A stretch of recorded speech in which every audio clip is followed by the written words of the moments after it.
الحمد لله الحمد لله الذي أبدع الأخلاق والأقيم، والصلاة والسلام على من كان نبيا وآدم بين الماء والطين، وعلى آله وأصحابه الطيبين الطاهرين، أما بعد، فأعوذ بالله من الشيطان الرجيم. بسم الله الرحمن الرحيم. فلولا نفر من كل فرقة منهم طائفة ليتفقهوا في الدين. صدق الله مولانا العظيم، وبلغنا رسوله النبي الأمين الكريم، ونحن على ذلك لمن الشاهدين والشاكرين، والحمد لله رب العالمين. منبر رسول پر جلوہ فرما لائق عزت تعظیم و احترام علماء ملت اسلامیہ و حاضرین اجلاس، برادران اہل سنت، قابل احترام بزرگوں، دوستوں، ساتھیوں، عفت محاب پردہ نشین خواتین اسلام، السلام علیکم ورحمۃ اللہ وبرکاتہ۔ حصول برکت کے لیے آئیے مراقب کر انتہائی ادب و احترام اور خلوص و محبت کے ساتھ ہمارے اور ساری کائنات کے مرکز عقیدت حضور سید عالم، تاجدار دو عالم، فخر بنی آدم، سرور کائنات، ارواحنا فدا جناب محمد رسول اللہ صلی اللہ تعالی علیہ وآلہ وسلم کی بارگاہ بے پناہ میں جھوم جھوم کر بآواز بلند درود و سلام کا نذرانہ پیش کرنا پڑھیں۔ اللہم صلی وسلم علی سیدنا مولانا محمد معادن الجود والکرم وعلی آلہ واصحابہ وبارک وسلم، صلاة و سلاما علیک یا رسول اللہ، صلاة و سلاما علیک یا حبیب اللہ۔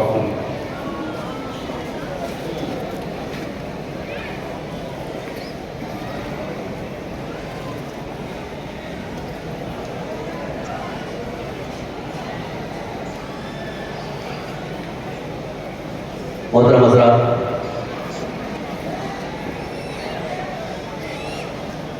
آج کا یہ نورانی عرفانی اجلاس جس میں ہم اور آپ شرکت کی سعادتیں حاصل کر رہے ہیں، دارالعلوم مدینۃ العربیہ،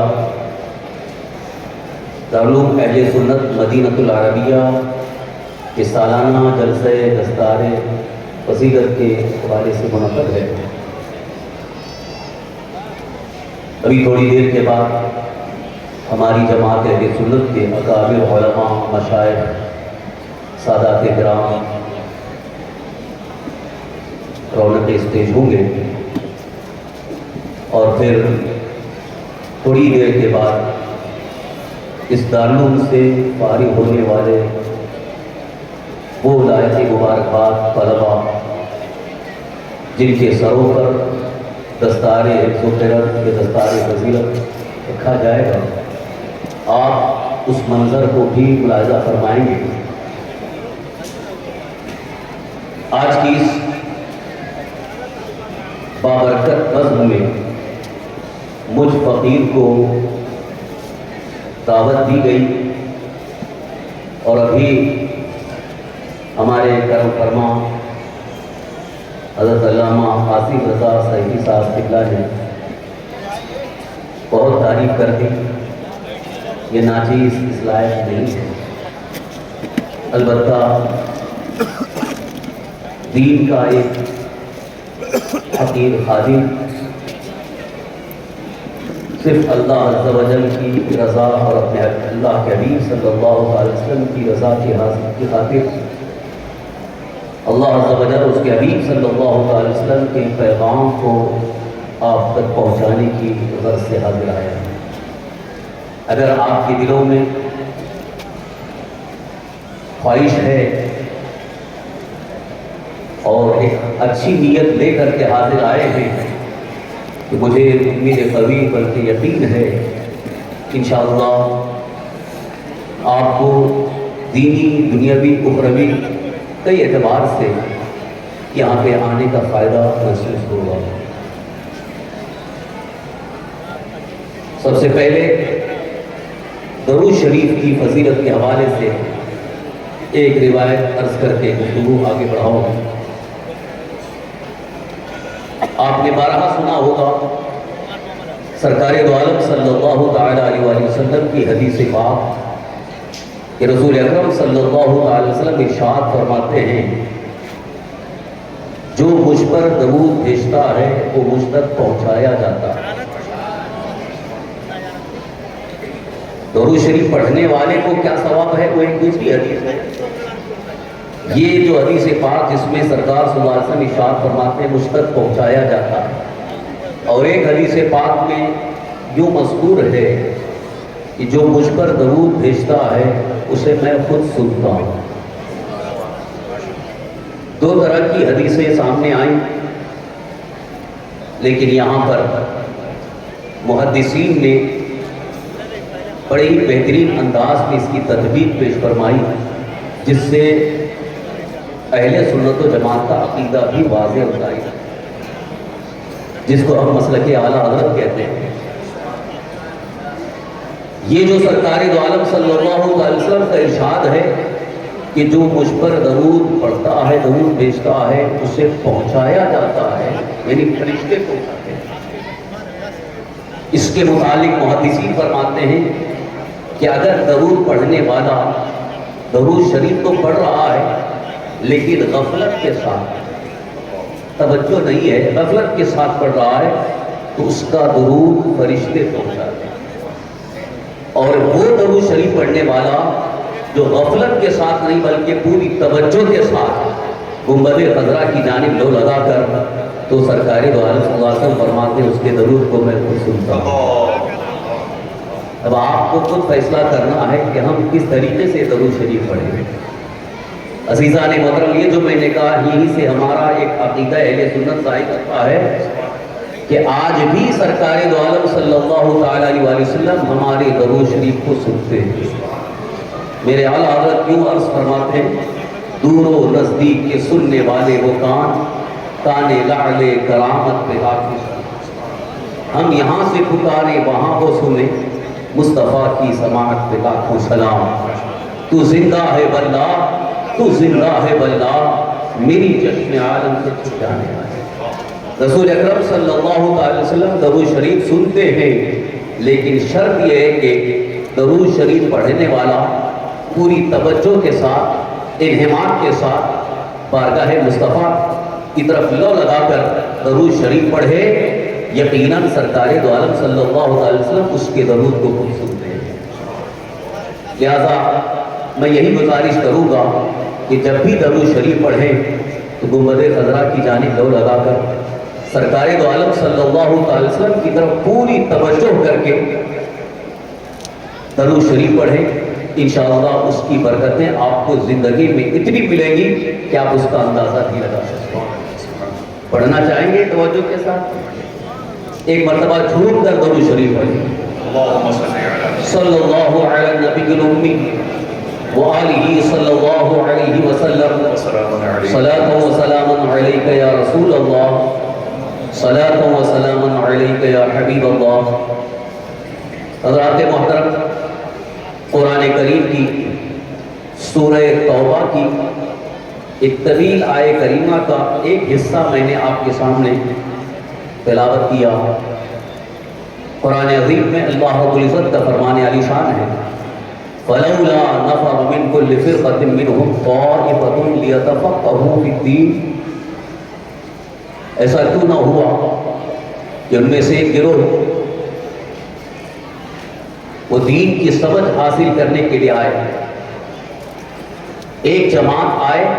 اور وہ دین کی سمجھ حاصل کرے۔ قرآن کریم کی اس آیہ کریمہ کی روشنی میں ایک خاص پیغام آپ تک پہنچانے کی سعادت حاصل کر رہا ہوں۔ یہاں پر خاص توجہ کی ضرورت ہے کہ جو یہ فرمایا گیا لِيَتَفَقَّهُوا فِي الدِّينِ، دین کی سمجھ حاصل کر۔ مفسرین اکرام نے اس آیہ کریمہ کی روشنی میں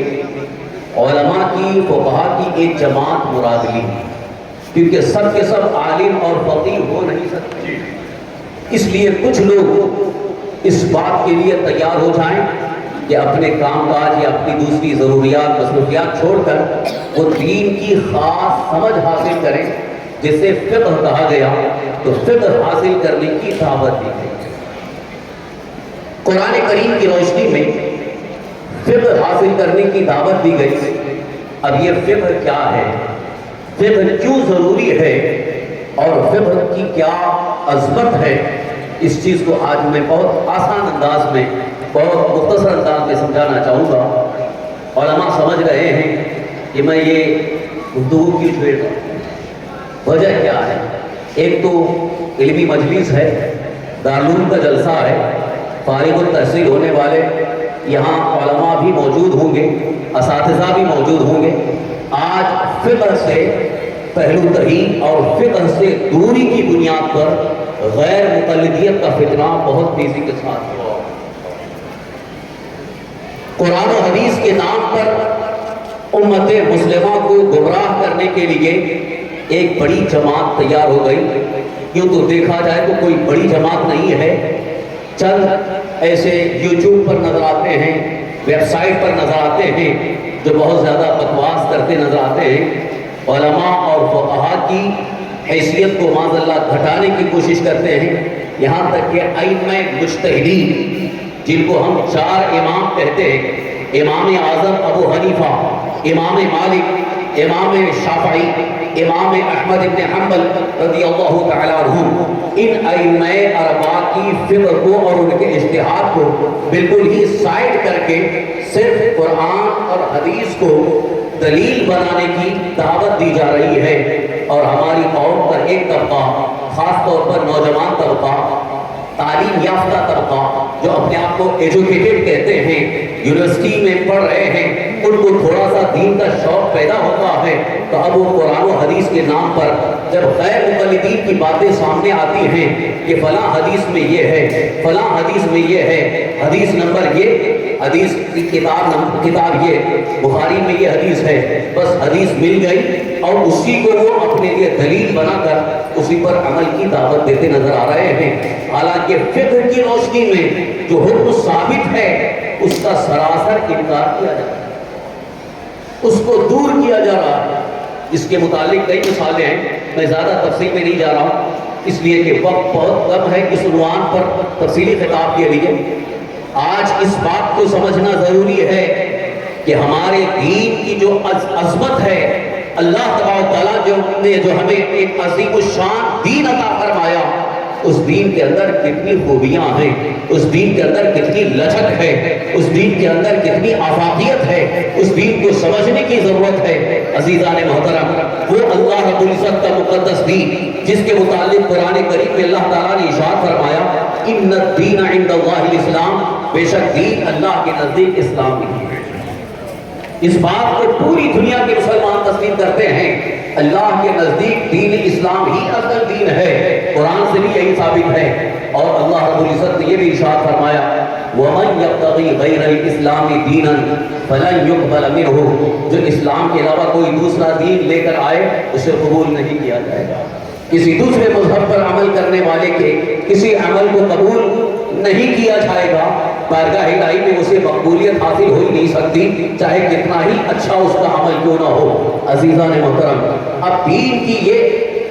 دین کے متعلق قرآنی آیات کو آپ سن رہے ہیں اور کئی آیات کریمہ اس سلسلے میں موجود ہیں، لیکن دین کو اصل سمجھا کیسے جائے، دین کا مکمل چہرہ کیسے سامنے آئے، دین کا سمجھنا کیا ہر ایک کے لیے آسان ہے؟ یوں تو ظاہری طور پر جو دین کے بنیادی ارکان ہیں، جن کو ہم 5 ارکان اسلام کہتے ہیں، کلمہ، نماز، روزہ، حج، زکوٰۃ، جن کو ارکان اسلام کہا جاتا ہے، لوگ اس بات کو تو اچھی طرح سے سمجھ سکتے ہیں کہ ہمارا دین یہ ہے جس میں نماز بھی ہے، رمضان شریف کا روزہ بھی ہے، زکوٰۃ بھی ہے، حج بھی ہے، کلمہ طیبہ بھی ہے، لہذا اس کو دین قرار دیا گیا ہے۔ لیکن جب دین کی باریکیوں کی طرف توجہ کی جاتی ہے کہ نماز کے احکام و مسائل کیا ہیں، روزے کے احکام و مسائل کیا ہیں، زکوٰۃ کے احکام و مسائل کیا ہیں، حج کے احکام و مسائل کیا ہیں، نکاح اور طلاق کے مسائل کیا ہیں، علم المیراث کے احکام اور مسائل کیا ہیں، ان کی گہرائی اور گہرائی کی طرف جب توجہ کی جاتی ہے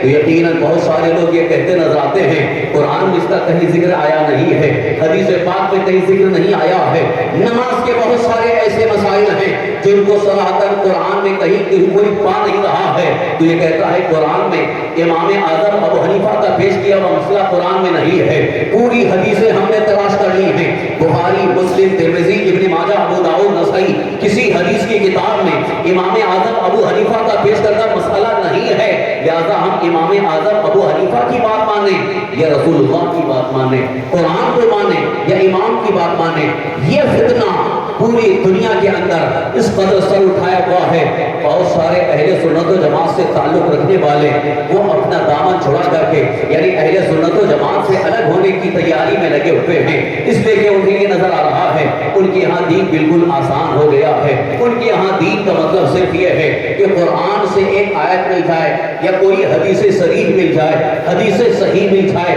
وہی ہمارا دین ہے۔ عزیزان محترم، اگر دین کسی کا نام ہوتا تو سرکار دو عالم صلی اللہ علیہ وسلم کے زمانے پاک میں حضرت عبداللہ ابن عمر کی طرف رجوع نہ کیا جاتا، حضرت عبداللہ ابن مسعود کی طرف رجوع نہ کیا جاتا، حضرت عبداللہ ابن عباس کی طرف رجوع نہ کیا جاتا رضی اللہ تعالیٰ عنہ۔ صحابہ کے دور میں جبکہ ہر صحابی عربی زبان کے ماہر ہیں، ہر صحابی حضور صلی اللہ علیہ وسلم کی حدیثوں کو بھی جانتے ہیں، مگر اس کے باوجود نماز کا کوئی مسئلہ آتا ہے تو آتے ہیں حضرت عبداللہ ابن عمر رضی اللہ عنہ کی بارگاہ میں، حضرت عبداللہ ابن مسعود رضی اللہ عنہ کی بارگاہ میں، ان سے پوچھتے ہیں میں عرض کرنا چاہتا ہوں کیا صحابہ کو کے پاس قرآن موجود نہیں تھا، کیا صحابہ کے پاس حضور کی حدیثیں موجود نہیں تھی، جبکہ کثیر الروایات حضرت سیدنا ابو ہریرہ رضی اللہ عنہ جن کے پاس لاکھوں حدیثیں موجود ہیں ان کے پاس کوئی مسئلہ پوچھنے نہیں جا رہا ہے۔ کمال کی بات ہے کہ حدیثیں حضرت ابو ہریرہ کے پاس موجود ہیں مگر کوئی صحابی حضرت ابو ہریرہ سے مسئلہ دریافت نہیں کر رہے ہیں اور حضرت ابو ہریرہ رضی اللہ عنہ کو فتویٰ دینے کا بھی اختیار نہیں ہے۔ وجہ کیا ہے؟ اس لیے کہ حضرت عمر فاروق اعظم رضی اللہ عنہ نے اعلان فرما دیا تھا جن کو فقہ کی صلاحیت حاصل ہے وہی فتویٰ دے سکتے ہیں، وہی مسئلہ یہاں تک کہ حضرت عمر فاروق اعظم رضی اللہ عنہ نے اپنے دور خلافت میں اعلان فرما دیا تھا ہمارے بازار میں وہی تجارت کرے جو فقیر ہو، جس کو فقہ کی صلاحیت حاصل ہو وہی تجارت کرے، وہی کاروبار کرے، اس لیے کہ تجارت کے اتنے مسائل ہیں، اتنے احکام ہیں، اس کو غیر فقیر کو جان نہیں سکتا ہے، آج معمولی عالم نہیں جان سکتا ہے، فقیر کو ہی اس کی باریکیاں معلوم ہے، حلت و حرمت کا کیا معاملہ ہے، کون سی بیع جائز ہے، کون سی بیع ناجائز ہے، کون سی بیع مکروہ ہے، کون سی بیع باطل ہے، اس کے متعلق فقیر ہی جان سکتا ہے، لہذا غیر فقیر کو اس کے متعلق معلومات نہیں، اس لیے حضرت عمر فاروق اعظم رضی اللہ عنہ نے تاکید فرما دیا تھا کہ بازار میں تجارت کرنے والا فقیر ہو۔ حضرات محترم، شاید آپ کو میری اس گفتگو سے کچھ اجنبیت محسوس ہو رہی ہوگی، میں اس لیے نہیں کہ اپنا علمی جوہر ثابت کرنا چاہتا ہوں بلکہ آپ کے ذہن میں اس بات کو اتارنا چاہتا ہوں کہ فقہ کی اہمیت کو سمجھو۔ ابھی میں نے ایک جملہ کہا، حضرت سیدنا عمر فاروق اعظم رضی اللہ عنہ نے جو اعلان فرمایا تھا کہ ہمارے بازار میں فقیر ہی تجارت کرے، شاید ہو سکتا ہو کچھ لوگوں کو سننے میں فرق محسوس ہو، فقیر سمجھ رہے ہو، یہاں وہ فقیر کی بات نہیں کر رہا ہوں، فقیر اس میں 4 لفظ ہیں، فا، قاف، یا، ہا، فقیر، یہ فقہ سے فقیر یعنی جس کو فقہ کی صلاحیت حاصل ہے اسے فقیر کہتے ہیں۔ اب یہ فقیر کا درجہ کیا ہے؟ حدیث پاک میں سنو، اللہ کے حبیب میرے آقا حضور سرور کونین صلی اللہ علیہ وسلم ارشاد فرماتے ہیں فقیہ واحد اشد علی الشیطان من 1000 عابد۔ رسول کونین صلی اللہ علیہ وسلم ارشاد فرماتے ہیں ایک فقیر جس کو فقہ کی صلاحیت حاصل، ایک فقیر شیطان پر بھاری ہے 1000 عابد سے، یعنی 1000 عبادت کرنے والے جن کے پاس علم نہیں ہے، دین کی سمجھ نہیں ہے، اگر 1000 بھی ہوں تو شیطان انہیں بہکا سکتا ہے، شیطان انہیں گمراہ کر سکتا ہے، شیطان انہیں راہ راست سے بھٹکا سکتا ہے، لیکن ایک فقیر کو شیطان بہکا نہیں سکتا ہے، شیطان گمراہ نہیں کر سکتا ہے۔ عزیزان گرامی، فقیہ کے حوالے سے رسول کونین صلی اللہ علیہ وسلم نے ایک موقع پر یہ بھی ارشاد فرمایا، من یرید اللہ بہ خیرا یفقہہ فی الدین، اللہ جس کے لیے خیر کا ارادہ فرماتا ہے اسے دین کا فقیہ بنا دیتا ہے، اسے دین کا فقیہ بنا دیتا ہے۔ اب یہ الفاظ آپ اپنے ذہن میں محفوظ رکھ کر کے اب فقہ کی متعلق چند جھلکیاں آپ کے سامنے پیش کرتا چلوں، اس لیے کہ فقہ کی اگر لغوی اصطلاحی تعریفات بھی کروں تو شاید ہو سکتا ہو آپ کے لیے سمجھنے میں کچھ دشواری ہو۔ میں چند جھلکیاں آپ کے سامنے پیش کرتا چلوں تاکہ اس سے آپ کو فقیہ کا وزن، فقیہ کی حیثیت، فقیہ کی عظمت اور فقیہ کی زندگی کا مطمع نظر آپ کو سمجھ میں آتا چلے۔ یقیناً فقیہ وہ ہوتا ہے جس کو قرآن مقدس کی آیات کریمہ مکمل طور پر ان کا ترجمہ، ان کی تفسیر، ان کے معانی، ان کے مفاہیم، شان نزول، کس موقع پر آیت نازل ہوئی، کون سی آیت سے کون سا حکم ثابت ہے، اس کا بھی علم حاصل ہے۔ یہ جھلک عرض کرتا ہوں قرآن کریم کے اندر، اس لیے کہ ہر قرآن پڑھنے والا قرآن کریم کی آیت کو پوری طرح سے سمجھ سکے یہ ممکن نہیں ہے، بلکہ صحابہ اکرام میں سے اکثر کو دشواری پیش آئی۔ ایک مرتبہ سرکار دو عالم صلی اللہ علیہ وسلم کی بارگاہ میں ایک معاملہ پیش آیا، دو صحابی حاضر ہوئے، قرآن کریم کی ایک آیت کے متعلق ان کا اختلاف ہوا۔ قرآن کریم کی ایک آیت ہے حتی یتبین لکم الخیط الابیض من الخیط الاسود، یہ قرآن کریم میں ہے حتی یتبین لکم الخیط الابیض من الخیط الاسود، یہاں تک کہ تمہارے سامنے کالے دھاگے سے سفید دھاگا واضح ہو جائے، ظاہر ہو جائے۔ عربی اگر ڈکشنری کے اعتبار سے، لغت کے اعتبار سے ترجمہ کریں گے حتی یتبین، تاکہ ظاہر ہو جائے، روشن ہو جائے، واضح ہو جائے، لکم الخیط، خیط مانی ڈورا، دھاگا، خیط الابیض سفید دھاگا، من الخیط الاسود کالے دھاگے سے۔ اب آپ کیا سمجھ رہے ہیں قرآن کریم کی آیت کو؟ جو لوگ یہ کہتے ہیں کہ قرآن تو آسان ہے، کوئی سمجھ سکتا ہے، ابھی چند دنوں پہلے یہی بیوقوف ڈاکٹر ذاکر نائک کہتا تھا قرآن بہت آسان ہے، علماء کے پاس جانے کی ضرورت نہیں، عالم کے پاس جانے کی ضرورت نہیں، مفتی کے پاس جانے کی ضرورت نہیں، فقیہ کے پاس جانے کی ضرورت نہیں، قرآن خود پڑھو سمجھ میں آ جائے گا۔ میں ان سے پوچھنا چاہتا ہوں آپ ذرا بتاؤ قرآن کریم کی اس آیت میں کیا مطلب ہے، کیا مفہوم ہے کہ اللہ تعالیٰ فرما رہا ہے کہ تمہارے لیے ظاہر ہو جائے کالے دورے سے، کالے دھاگے سے سفید دھاگے، کیا وہ سمجھ میں آیا؟ صحابہ کو دشواری ہو گئی، سمجھ نہیں پا رہے تھے، تو معاملہ یہ ہوا کہ انہوں نے یہ سمجھا، اسی لیے وہ کیا کرتے تھے، حکم تو اتنا سمجھ میں آ رہا تھا کہ یہ سحری کے وقت کا ذکر آ رہا ہے، کیونکہ روزہ رکھنے کے لیے سحری کب تک کیا جائے، یعنی کب تک کھانے پینے کا انتظام کیا جائے، کب سے روزہ رکھا جائے، تو اس کے لیے قرآن کریم کی آیت نازل ہوئی تھی، مگر صحابہ اس کو یہ سمجھ لیے، بعض صحابہ نے اپنے تکیے کے پاس ایک سفید دھاگا اور ایک کالا دھاگا رکھ لیا، جب دیکھتے کہ سفید دھاگا ظاہر ہو رہا ہے سمجھ جاتے کہ ہاں سحری کا وقت ختم ہو گیا ہے۔ بارگاہ رسالت آپ صلی اللہ علیہ وسلم میں یہ معاملہ پیش آیا، حضور صلی اللہ علیہ وسلم مسکرائے، حضور نے فرمایا اس کا یہ مطلب نہیں، بلکہ اس کا مطلب یہ ہے کہ رات کا اندھیرا، جب اندھیرا چھایا رہتا ہے اور جب اندھیرا چھٹنے لگتا ہے، صبح صادق نمودار ہوتی ہے، خیط ابیض سے رات صبح جاتی ہے۔ آپ ذرا غور کریں، رسول پاک صلی اللہ علیہ وسلم کے زمانے میں صحابہ کرام میں سے بعض حضرات کو قرآن کی آیت کا مفہوم اور مطلب سمجھنا دشوار ہو گیا، تو آج ہم کیا سمجھ پائیں گے؟ ماں و شمار کس گنتی میں ہے، عام آدمی کیا سمجھ پائے گا؟ لہذا قرآن کو سمجھنے کے لیے حدیث پاک سمجھنا ضروری ہے، حدیث پاک کو سمجھنے کے لیے فقہ ضروری ہے۔ بغیر فقہ کے حدیث پاک کا کوئی معنی اور مطلب متعین کرنا یہ یا تو گمراہیت کا سبب بن سکتا ہے، یہ میں اپنی طرف سے نہیں کہہ رہا ہوں۔ ایک جلیل قدر محدث حضرت سیدنا عبداللہ ابن عمر رضی اللہ عنہ ارشاد فرماتے ہیں الحدیث بلا فقہ ضلالہ، حضرت عبداللہ ابن عمر رضی اللہ عنہ فرماتے ہیں صرف حدیث بغیر فقہ کے یہ گمراہیت ہے، یعنی جو صرف حدیث کو لے رہا ہے فقہ کے بغیر تو وہ گمراہ ہو جائے گا، وہ راہ راستے بھٹک جائے گا، سیدھے راستے سے ہٹ جائے گا۔ عزیزان محترم، اب یہاں سے آپ کو ایک بات سمجھ میں آ رہی ہوگی، صرف حدیث کافی نہیں ہے، صرف قرآن آیت ہمارے لیے کافی نہیں، بلکہ قرآن آیت کو سمجھنے کے لیے حدیث مصطفیٰ ضروری ہے، حدیث سمجھنے کے لیے فقہ ضروری ہے. فقہ کی روشنی میں حدیث پاک کو سمجھا جا سکتا ہے. فقہ کی روشنی میں احادیث کریمہ کی باریکیوں کو سمجھا جا سکتا ہے. فقہ کی روشنی میں احادیث کریمہ میں کون سی ناسخ ہیں کون سی منسوخ ہیں اس کا تعین.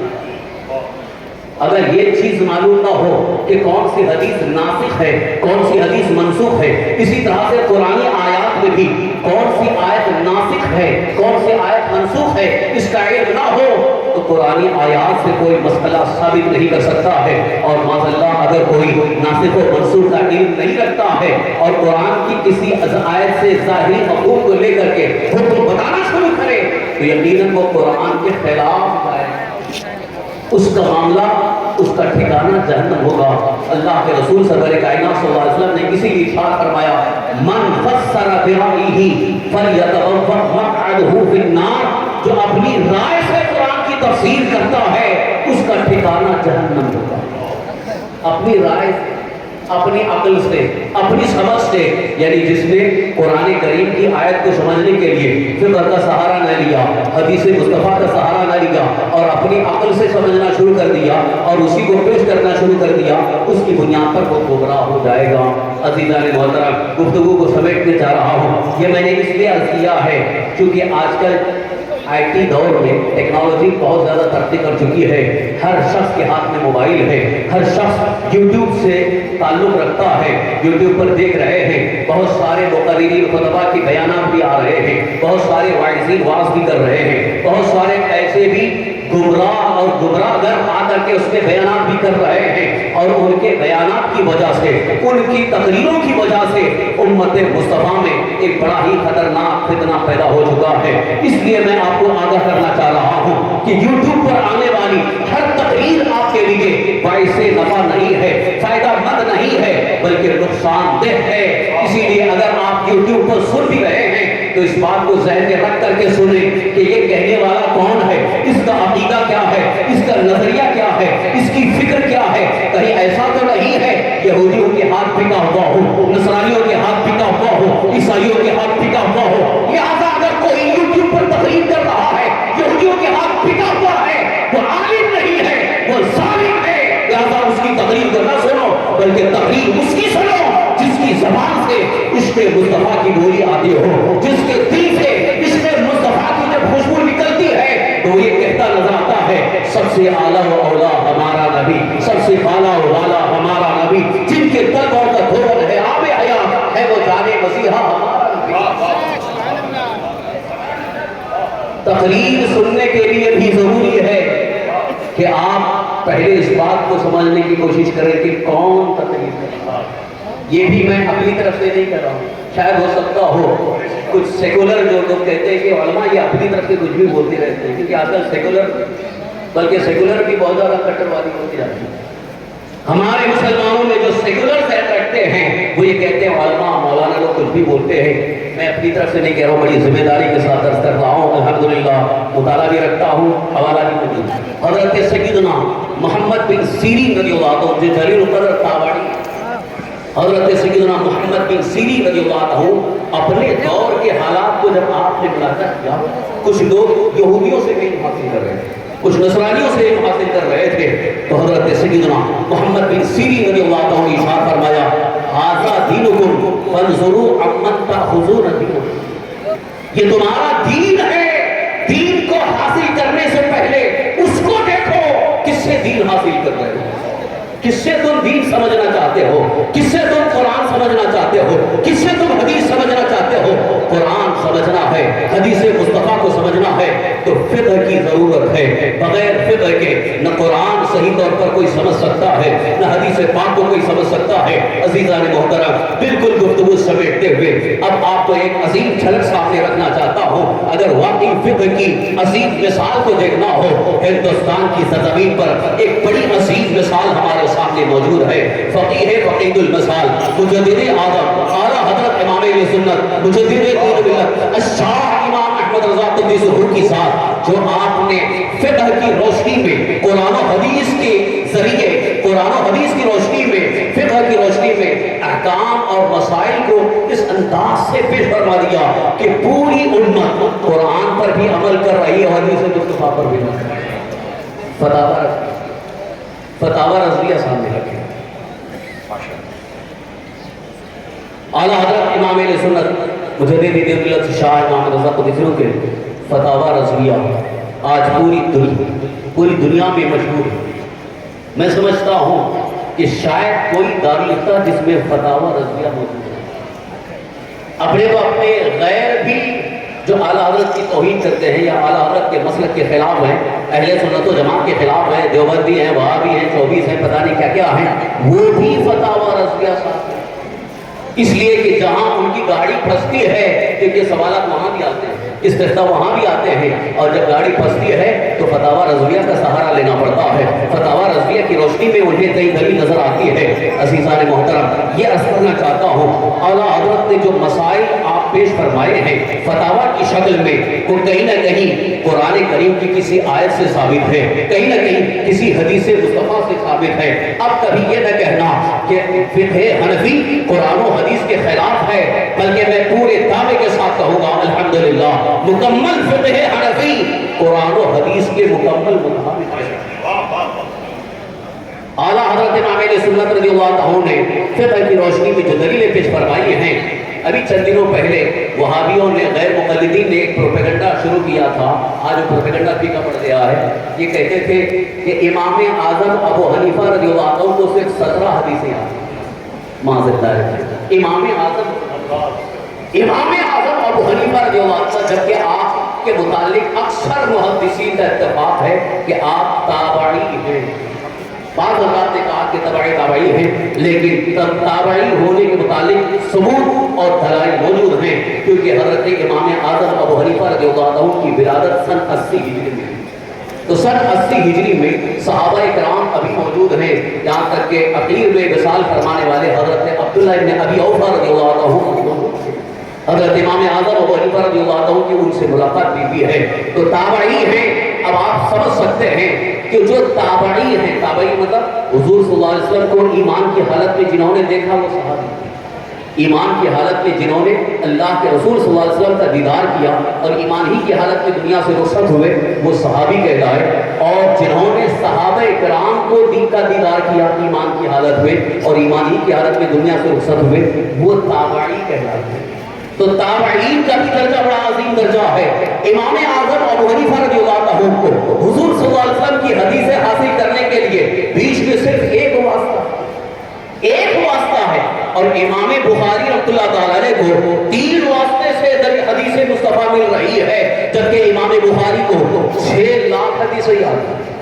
امام بخاری کو 6 لاکھ حدیثیں یاد ہیں، اس بات کو تسلیم کرتے نظر آ رہے ہیں۔ 3 واسطے سے پانے والے امام بخاری کو 6 لاکھ حدیثیں یاد ہیں، امام اعظم ابو حنیفہ رضی اللہ عنہ، جبکہ حضور صلی اللہ علیہ وسلم سے آپ کو ایک ہی واسطہ ہے، بیچ میں صحابی ہے، یا 2 واسطہ، بیچ میں تابعی ہیں۔ عزیزان محترم، حضرت امام اعظم ابو حنیفہ رضی اللہ عنہ کے علم حدیث کو دیکھنا ہو تو مسند امام اعظم ابو حنیفہ کو دیکھو، مکمل احادیث کریمہ کو آپ نے جمع فرمایا ہے۔ وہ بھی اگر توفیق نہیں ہوتی ہے تو اعلیٰ حضرت امام اہل سنت مجدد ملت شاہ امام محمد رضا قدسی کے فتاوی رضویہ کے اندر جو آپ نے مسائل، احکام اور عقائد بیان فرمائے، اور احکام و مسائل کے لیے جو دلیلیں احادیث کریمہ کی روشنی میں ہیں، الحمدللہ ہماری جماعت اہل سنت کے ایک عظیم عالم دین حضرت علامہ مفتی حنیف قادری صاحب نے جامع الاحادیث کے نام سے شائع کیا،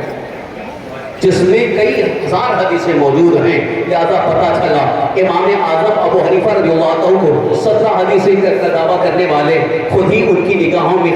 نگاہیں پھیرا ہو گئی جب اعلیٰ حضرت کے فتاوی رضویہ کا مطالعہ کیا ہے۔ حضرات محترم، عرض یہ کرنا ہے کہ دین کو سمجھنا ہے تو یقیناً فقہ کی ضرورت ہے۔ اب اسی فقہ کو حاصل کرنے کی طرف دعوت قرآن پاک میں پیش فرمائی گئی۔ اللہ تعالیٰ نے ارشاد فرمایا فقہ کو حاصل کرنے کے لیے کیوں نہ ہو کہ ایک جماعت جائے۔ آپ جانتے ہیں آج ہمارے جو مدارس قائم ہیں، دینی ادارے قائم ہیں، دارالعلوم، جامعہ، مدارس اسلامیہ، یہ کیا ہیں، کیوں قائم کیے گئے؟ ان مدارس عربیہ، ان دینی مدارس کے قائم کرنے کی ایک سب سے اصل وجہ، سب سے اہم بنیادی ضرورت دینی علم اور فقہ کو بتانا اور فقہ کے ذریعے آراستہ. یہ چیز کہیں آپ کو نہیں مل سکتی. اسکولوں کے اندر ہو سکتا ہو دینی تعلیم دی جا رہی ہو، بعض اسکولوں میں اب دینی تعلیم کا سلسلہ شروع کیا گیا ہے، دینی ماحول بنانے کی کوشش کی جا رہی ہے، لیکن وہاں بھی فقہ نہیں مل سکتی،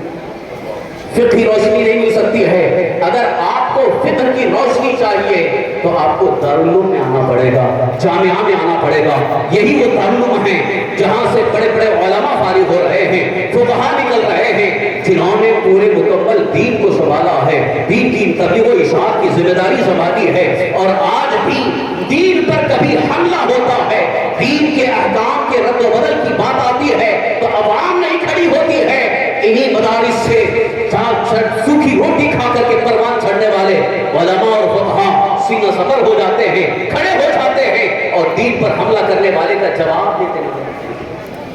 حضرات محترم، یہ ہمارے مدرسے آج دارالعلوم مدینہ العربیہ کے سالانہ جلسہ دستار کے موقع پر آپ حاضر ہیں. خاص طور پر میں مبارکباد پیش کروں گا اس پورے دوستپور کے جیالے افراد کو کہ انہوں نے اس دارالعلوم کو ترقی دینے میں بڑی کوششیں فرمائی ہیں. خاص طور پر حاجی رضی صاحب مرحوم کے فرزندان اور ان کے گھر والے، ان کے بھائی، ان کے رشتہ دار جو کہ دل و جان سے اس ادارے کی ترقی کی طرف لگے تھے.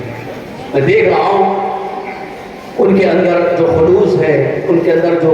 ایک جذبہ ہے، ایک قربانی کا جذبہ ہے، الحمدللہ اسی خلوص کا نتیجہ ہے کہ دارالعلوم دن بدن ترقی کی طرف بڑھ رہا ہے. الحمدللہ اس پورے علاقے میں ایک معیاری ادارے کے حیثیت سے قائم ہے جہاں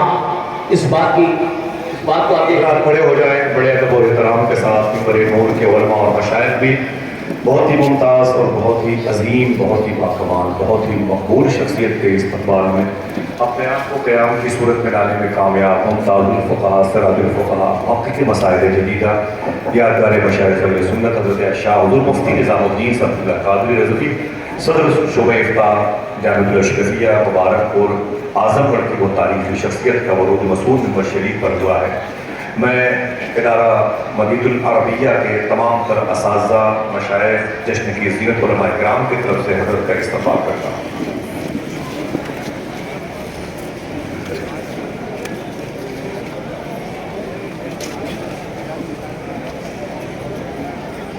حضرات تشریف رکھیں. آپ الحمدللہ الحمدللہ دیکھ رہے ہیں آپ ہمارے اس منبر نور پر ہماری جماعت اہل سنت کے ایک عظیم فقیہ الاصل، فقیہ اعظم، محقق مسائل جدیدہ، سراج الفقہاء حضرت علامہ مفتی محمد نظام الدین صاحب اللہ ادام اللہ علیہ تشریف لا چکے ہیں اور حضرت کے چہرے انور کی زیارت کریں. میں بھی جس عنوان پر گفتگو کر رہا تھا فقہ کی ہے کے متعلق آپ کو کچھ باتیں بتا رہا تھا اور فقہ کے متعلق حضور اعلیٰ حضرت کی ایک مثال اور ایک جھلک میں نے آپ کے سامنے پیش کی. اسی فقہ اور فقہا کی کا ایک عظیم نمونہ ہمارے استاد گرامی حضرت مفتی نظام الدین صاحب فقہا میں ایک عظیم درجہ رکھتے ہیں جن کی فقاہت کا صرف ہندوستان کے علماء نے نہیں بلکہ بیرون ہند کے علماء نے بھی اعتراف کیا ہے اور آپ کے مسائل میں خاص طور پر مسائل جدیدہ میں آپ کی تحقیق قابل اعتبار قابل اعتراف ہے. عزیزان محترم، میں اپنے وقت کو پورا کرتے ہوئے بس تھوڑی دیر کے لیے حاضر خدمت ہو. توجہ کے ساتھ سنیں، ایک مرتبہ جور کر درود شریف پڑھیں. اللهم صل وسلم على سيدنا محمد وعلى الجود والكرم وآله الكرام وابنه الكريم وامته الكريمه وبارك وسلم صلاة وسلاما عليك يا رسول الله،